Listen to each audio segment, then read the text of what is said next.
Buen día a todos.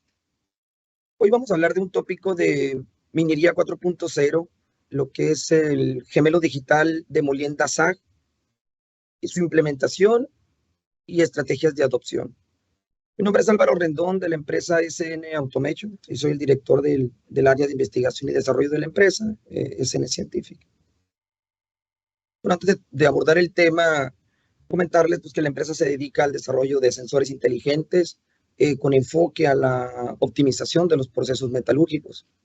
Si bien ya hemos implementado los primeros pilotos de un medidor de tamaño de roca sobre la banda, con una interesante aplicación en los molinos primarios de bola, que es una de las charlas que también estamos dando en este congreso. Impact Finder, que es un analizador de impactos basado en sonido que se instala en los molinos SAG, y es una pieza fundamental en cuanto a instrumentación e información requerida en el gemelo digital. En el mismo Molienda pues tenemos Mildy Twin, que es la solución que estamos presentando en esta charla. Y en flotación tenemos una solución muy instalada ya en varias plantas, tanto en Estados Unidos, México y Perú, de dosificación de reactivos que llamamos Sudeline. Y también tenemos en un desarrollo muy avanzado un analizador de características de la burbuja que se derrama en las celdas de flotación, ¿no? Por último, mencionar que en el área de electrowinning, en celdas electrolíticas, tenemos un sistema basado en cámaras termográficas que se instalan en el techo de la nave y que nos permiten detectar y hacer un monitoreo continuo de los cortocircuitos que hay entre las placas. Bien, entrando al tema, el gemelo digital de Molienda SAG es en sí una plataforma digital que agrupa herramientas de predicción, simulación y algoritmos de optimización. Por eso decimos que es un sistema híbrido. Todo gemelo digital lo que hace es generar una réplica virtual, en este caso del molino, y es utilizado para diagnosticar la condición presente y obviamente buscar maximizar el tratamiento y lograr una estabilidad operacional. ¿Qué entrega el gemelo digital? En sí, variables que no se pueden obtener mediante una medición directa. Estamos hablando del JB, el nivel de bola, del JC, del nivel de carga total. Variables que ya son un resultado al control avanzado, digamos, al control de planta, que es para mantener un tamaño de pie de carga óptimo. En este caso, el gemelo digital entrega un tamaño de pie de carga.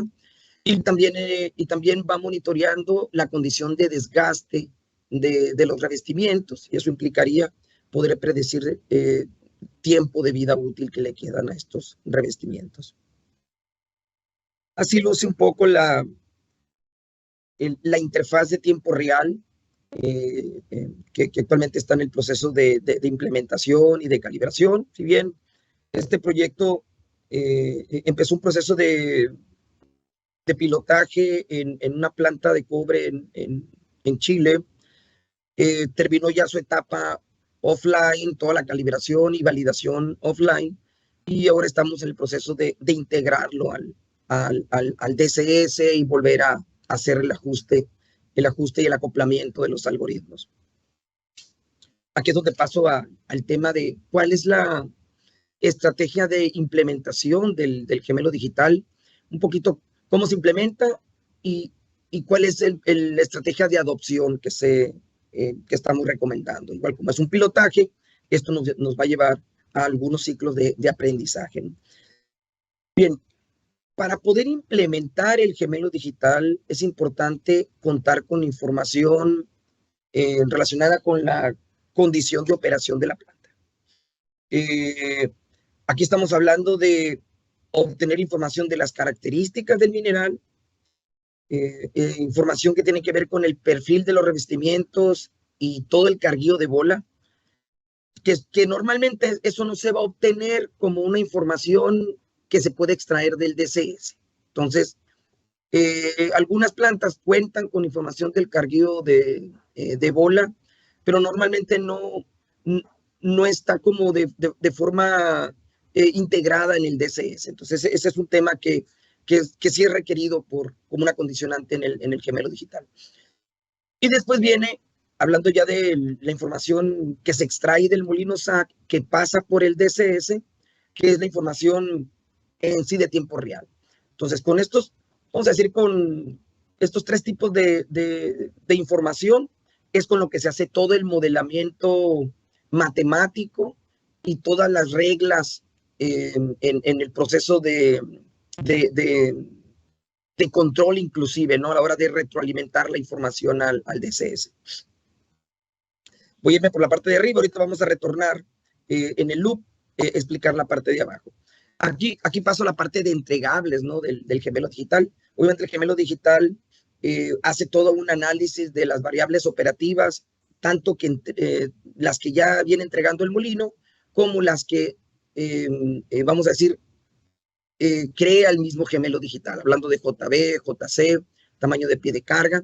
Obviamente esto pasa por un tema de despliegue de esta información, donde estamos describiendo en tiempo real, digamos, cómo cambia, qué correlación existe entre las variables de proceso y el JB, poder así también desplegar un modelo de potencia.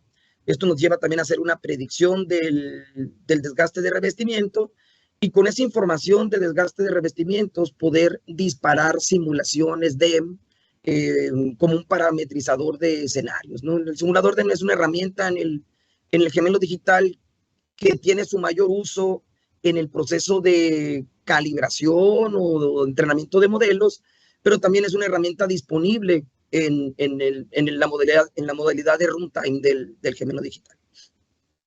Esto por la parte de despliegue de información.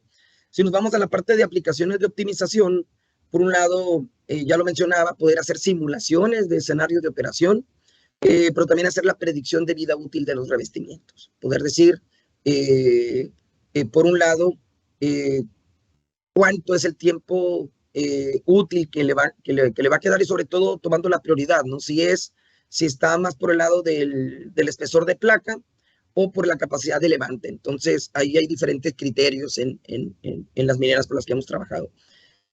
Luego ya vienen, hablando de las aplicaciones de optimización, poder intervenir un poquito la estrategia de ramp-up para poder decir, bueno, ¿por qué tienes una estrategia de ramp-up de 21 días o de 40 días, como le manejan algunas mineras? El ramp-up es este proceso de ir incrementando de una forma escalonada la velocidad en el molino, en el proceso de que pierda agresividad el ángulo de ataque, ¿no? De los revestimientos. Entonces, pero también es un tema que tiene que ver con no impactar la parrilla de descarga. Entonces, sobre todo en los molinos de gran diámetro, es todo un tema el control del ramp-up, y ahí hay una oportunidad de optimización. Otra aplicación de optimización está en el cambio de giro. Es decir, no tomar un criterio genérico de decir, oye, 20 días o tantas toneladas procesadas para hacer el cambio de giro, sino poder atender, por ejemplo, cuál es la capacidad de levante que hay entre el sentido de giro en que se está corriendo en el momento presente, y qué ganaríamos con capacidad de levante si cambiamos. Entonces, ese delta de capacidad de levante es nuestra hipótesis, es como la línea que estamos marcando para que defina que sea el criterio, pues, para hacer los cambios de giro. Y bueno, y al centro tenemos la parte del tamaño de pie de carga. El tamaño de pie de carga en toda la parte exploratoria de la implementación del piloto queda como una de las variables que mayor impacto puede tener en la operación. Un tamaño de pie de carga que es caracterizado, bueno, obviamente se obtiene de poder restar el ángulo de impacto de la bola con el ángulo de pie de carga. Entonces, ese tamaño de pie de carga es y debe ser variante dependiendo del tamaño del mineral y la condición de dureza del mineral. Que si bien entra la discusión de que normalmente el tamaño del mineral está condicionado por la dureza, pero en plantas donde ya tienen habilitado un mine to mill, esto no se cumple. O sea, si el mineral viene más duro, pues hay una petición a al área de mina para que tenga mayor fracturación y de alguna forma, finalmente lo que se hace es tener categorizado el mineral tanto en dureza como en distribución de tamaño para poder definir una recomendación de un tamaño de pie de carga óptimo. Hay una diapositiva aquí en la que voy a explicar eso con más detalle. Finalmente, todas estas recomendaciones pueden ir al sistema de control experto para darle una consigna, ¿no? Oye, ahorita tienes este tamaño de pie de carga, pero el tamaño de pie de carga óptimo es este otro. Tienes dos opciones, o incrementas el nivel, o modificas el nivel de llenado, o modificas la velocidad del molino para lograr este tamaño de pie de carga sugerido.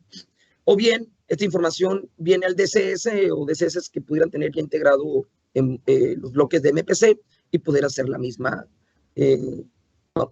configuración. Bien, hablamos de poder maximizar el tonelaje en base a un control óptimo del tamaño de pie de carga. Y aquí voy a conversar un poquito más sobre por qué lo hemos tomado como uno de los principales entregables del gemelo digital. El tamaño de pie de carga está definido, mostrado acá en la imagen en verde, como la diferencia angular que hay entre el ángulo de pie de carga, que es el punto en donde la carga de roca toca el casco del molino, y por otro lado, el ángulo de impacto, muy definido por Morrell y otros autores, donde la bola en la catarata está impactando, en la proyección del impacto de la bola hacia el casco del molino, y esta diferencia angular la hemos definido como el tamaño de pie de carga. Veamos del lado derecho cómo ese tamaño de pie de carga guarda una relación con los impactos. Por eso es muy relevante que en un molino donde se busca implementar el gemelo digital esté instrumentado con un impactómetro, ¿sí? Entonces, ¿por qué? Porque los gemelos digitales se nutren de la información que hay en el molino, de las variables disponibles en el molino, para poder entregar de retorno vamos a decir, a la entidad física del gemelo, que en este caso es el molino, representado por el DCS, que es el que va a manipular, pueda recibir una variable como en este caso el tamaño de pie de carga, y que obviamente utiliza la variable de impactos como una referencia de un pie de carga que después tiene que pasar por un proceso de optimización. Acá está un poco lo que comentaban.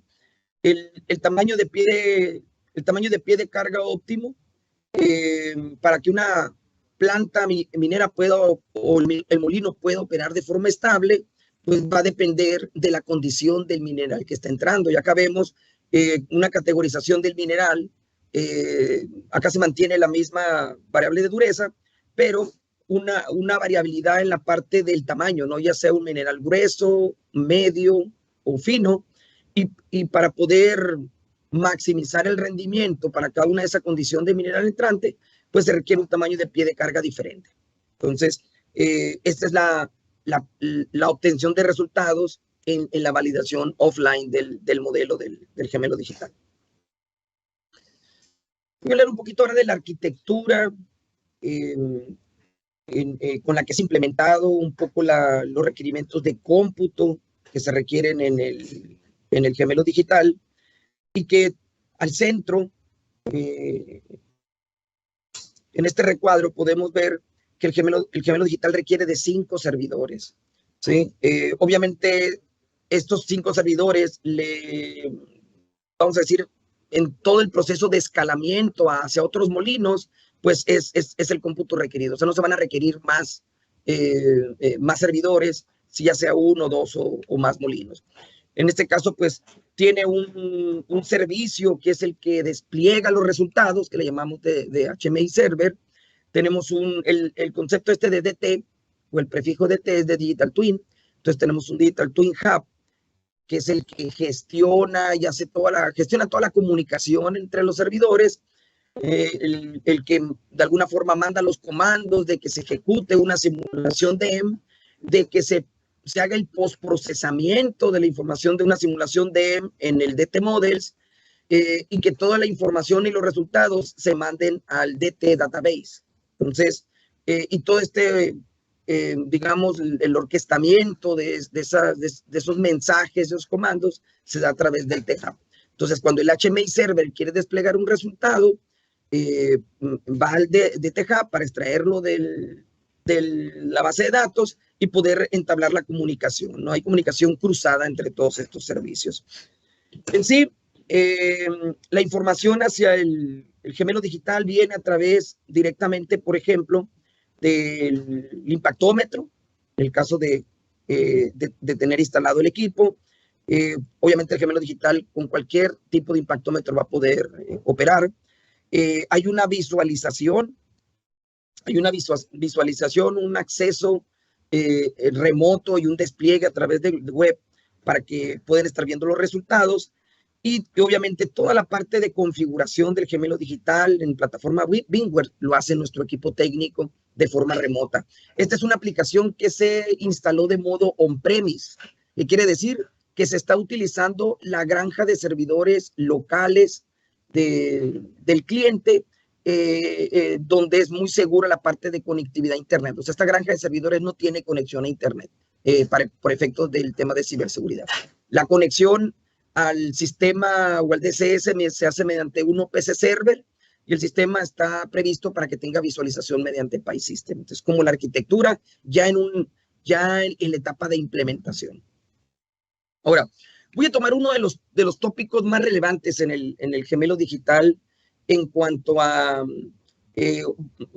voy a tomar la aplicación, por ejemplo, de cómo calibramos el modelo de desgaste de revestimientos y cómo es muy intensivo en la parte de generar simulaciones DEM. Estoy mostrando en pantalla 2 campañas de revestimientos durante el 2021. Y en las líneas verdes representan todos los eventos donde se hizo un escaneo láser.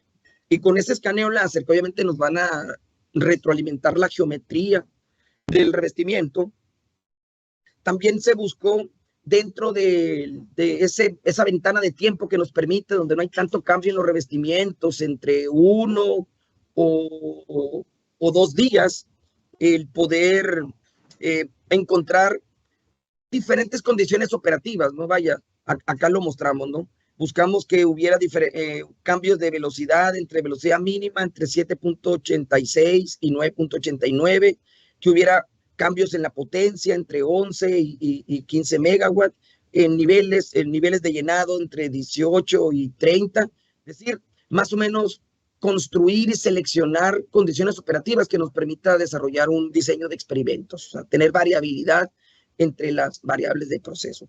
Entonces, con esta información se realizaron estas 7 simulaciones DEM, y de estas simulaciones, obviamente estas simulaciones se crean de forma automatizada. Es decir, se les manda el comando al simulador DEM de qué nivel de llenado es el deseado, con qué distribución granulométrica, con qué collar de bola y con qué velocidad del molino. Y el simulador DEM hace la creación de partículas y empieza todo el proceso. Al final de la simulación se hace también una validación del nivel de llenado, es decir, se hace una validación de la parte de porosidad que se le está estimando a la carga. Entonces, eso es importante para determinar que el nivel de llenado que nosotros solicitamos al DEM es el que final el que se logró.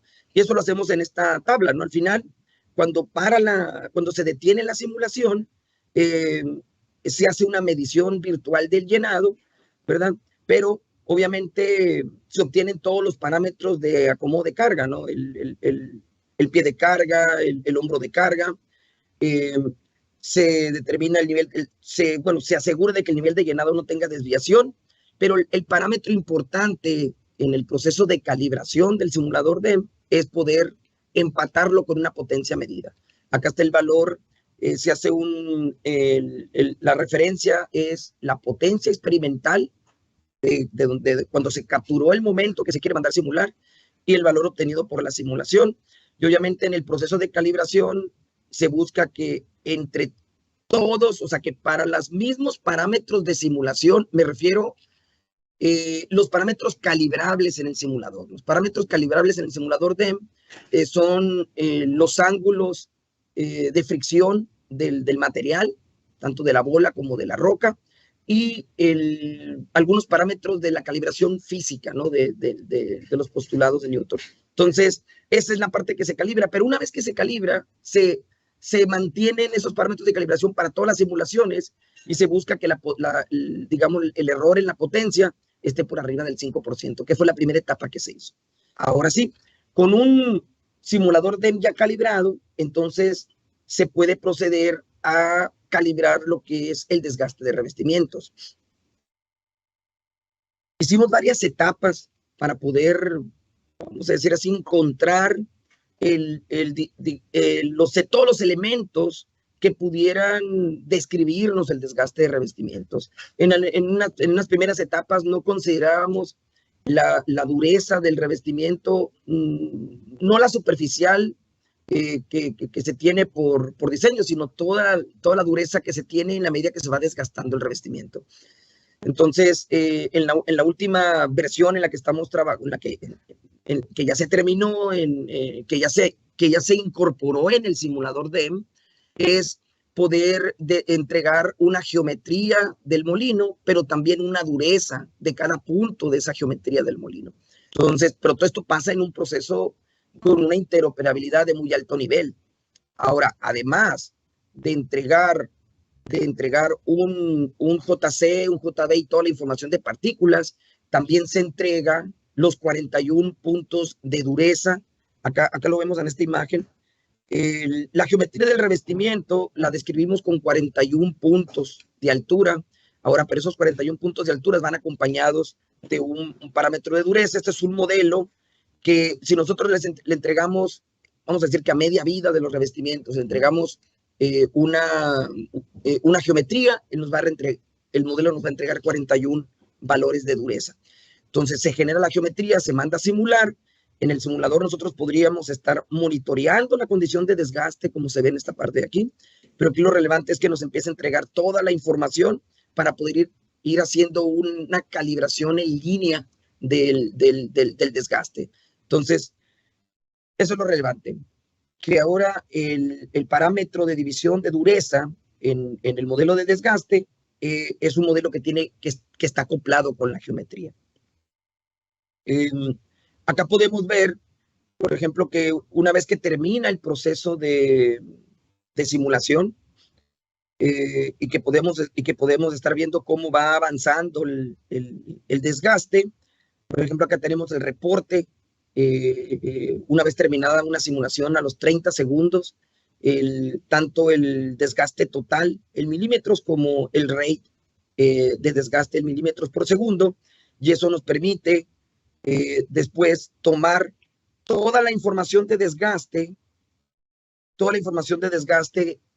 que nos va a retornar el simulador y poder de las 30,000 caras en la que está compuesta la figura del molino, poder sintetizarla de nuevo en los 41 puntos con los que se mandó crear toda esta geometría, pero ya con valores de desgaste. Eso nos permite poder promediar todos los valores en una misma coordenada y después a promediarlo para los 31 elevadores que tiene, perdón, los 36 elevadores que tiene el molino, y al final esto se vuelve a sintetizar en la geometría de un revestimiento. Y acá vemos, por ejemplo, en color naranja, la geometría del revestimiento nuevo, una geometría de un segundo escaneo, y la parte verde representa una interpolación solamente para tener una referencia a los 30 días de operación, y la línea roja representa la geometría que está encontrando el simulador DEM. Estamos hablando de que este es el parámetro con el que, el que estamos buscando obtener. Entonces, con eso, el paso que sigue, lo que estamos ejecutando es, vamos a decir, es comandar, programar en el simulador DEM un diseño de experimentos que involucre todos los cambios de giro que tuvo el molino con los niveles de llenado promedios y velocidades promedio para poder llegar a obtener la predicción de la última parte del escaneo, la última línea que está marcada en gris en la gráfica. Entonces, con eso es como podemos popular, vamos a decir, llenar de datos, tanto de variables de proceso como de geometrías, o sea, vaya una geometría diaria desde los 160, 170 días que dura este revestimiento, para poder entrenar un modelo basado en datos que pueda funcionar en tiempo real. Bien, entonces, como conclusiones, podemos decir que la autonomía de los procesos mineros, la cual está proyectada para el 2030, por muchos grupos mineros, entre el 2030, el 2040 se van a dar la mayoría de estos proyectos, va a estar habilitada por los gemelos digitales, sobre todo en el área de procesamiento de minerales. Es aquí donde la hiperautomatización, que es una capacidad inherente en el gemelo digital, es requerida para poder orquestar de forma autónoma los recursos de simulación, DEM, todo el tema de Machine Learning y todos los algoritmos de optimización. Entonces, con todo esto, de lo cual dispone el gemelo digital, puede autocalibrarse y ponerse en operación. Es decir, todo este procedimiento que en su momento, para efectos de enfocarnos en el piloto y en el resultado del gemelo digital, el runtime, el que va a ejecutarse, son procedimientos que se han hecho manuales, pero está listo todo la plataforma para que se realice de forma automática. Es decir, el simulador mismo se calibra y después empieza todo el procedimiento de encontrar los puntos donde tuviera que hacer simulaciones y poder entrenar un modelo de desgaste. Mencionar por último que el primer piloto ha concluido ya su etapa de validación offline y ahora se está haciendo la implementación en línea. En offline todo, tanto un algoritmo de Machine Learning, tema de gemelo digital, pues fluye, todo es vida y dulzura. Las verdaderas complicaciones están en ponerlo a funcionar en línea. Y las complicaciones empiezan desde disponibilizar las variables de proceso. Yo adelanto que una de las variables de proceso menos disponible está relacionada con el cargueo de bola, de poder determinar exactamente cuándo se está haciendo carga de bola. Entonces, pero muchas variables que hay que validar, que ya en línea estén llegando correctamente. Es un proceso de lo que a nuestra experiencia que va de esta implementación ha llevado un poco más de tiempo. Bien, pues con eso termino. Agradezco mucho la atención y quedo disponible para sus preguntas.